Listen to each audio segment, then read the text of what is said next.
हमारी संस्कृति, हमारे संस्कार सदा रहें हमारे साथ। सब्सक्राइब करें तिलक।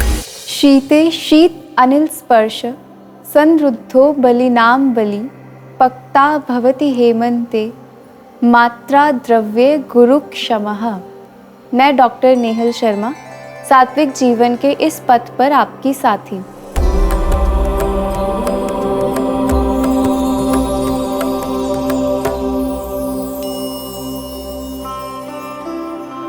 हरिओम। सात्विक जीवन में आपका स्वागत है। भारत में हेमंत ऋतु का आगमन हो रहा है और हेमंत ऋतुचर्या का पालन करने का समय भी आ गया है। हेमंत ऋतु नवंबर से जनवरी तक भारत में रहती है। इस ऋतु की विशेष बात यह है कि इसमें हमारी अग्नि या पाचन तंत्र इतना बलवान होता है कि किसी भी प्रकार के गुरु और अत्यंत पौष्टिक आहार को पचाने में सक्षम है। चरक संहिता के 6 अध्याय में हेमंत ऋतुचर्या का वर्णन मिलता है कि शीतकाल में शीतल पवन के कारण त्वचा के रोमकूप यानी पोर्स संकुचित हो जाते हैं, जो भीतर ही ऊष्मा को बढ़ाते हैं और यह ऊष्मा जठर अग्नि या पाचक अग्नि को पोषित कर तीव्र कर देती है। यह इतनी तीव्र हो जाती है कि गुरु आहार और अधिक मात्रा में खाए हुए अन्न को भी पचा सकती है। हमारे शरीर को चलाने वाला ईंधन आहार ही है और यदि उचित मात्रा में इस आहार का सेवन नहीं किया जाए तो यह बढ़ी हुई अग्नि शरीर के पोषक रस और अन्य धातुओं का पाचन करने लगती है। इसलिए अन्य ऋतुओं से भिन्न हेमंत ऋतु में स्वस्थ रहने के लिए और बीमारियों से बचने के लिए गुरु यानी पचने में भारी और स्वास्थ्यवर्धक स्नेह यानी फैट जैसे घी, मक्खन, सूखे मेवे जैसे बादाम और अखरोट का सेवन करना चाहिए।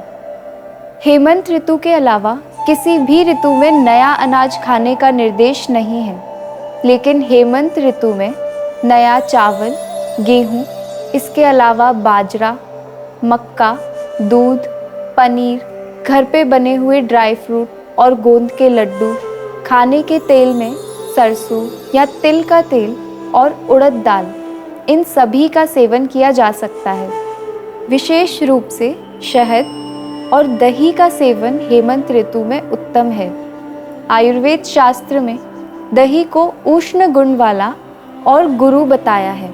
सामान्य रूप से हम दही को शीतलता प्रदान करने वाला समझते हैं, पर वास्तव में आयुर्वेद में इसके विपरीत कहा गया है। इसके गुरु और उष्ण गुण के कारण हेमंत ऋतु में दही का सेवन बहुत अच्छा है।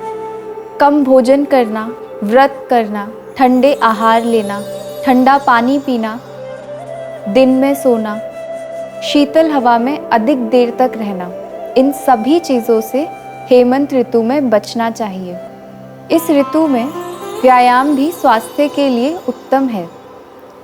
हर ऋतु के लिए व्यायाम के कुछ नियम हैं, क्योंकि प्रत्येक ऋतु में हमारे शरीर का बल अलग अलग होता है। हेमंत ऋतु में अर्धशक्ति व्यायाम का निर्देश है, यानी तब तक व्यायाम करना जब तक माथे पर पसीना ना आ जाए और श्वास की गति बढ़ ना जाए।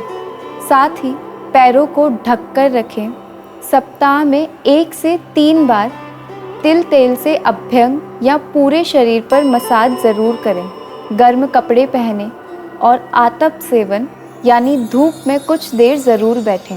इस प्रकार ऋतुचर्या के पालन से आने वाले मौसम के साथ साथ वर्तमान में चल रही बीमारियों से भी बचाव होता है और रोग प्रतिरोधक क्षमता बढ़ती है। ऋतुचर्या का पालन करें, स्वस्थ रहें और सात्विक जीवन की यात्रा में हमारे साथ जुड़े रहिए। आत्मा और परमात्मा के मिलन की इस सात्विक जीवन यात्रा में हमारे साथ बने रहिए। दिव्य शक्ति की कृपा हम सब पर बनी रहे। हरिओम तत्सत।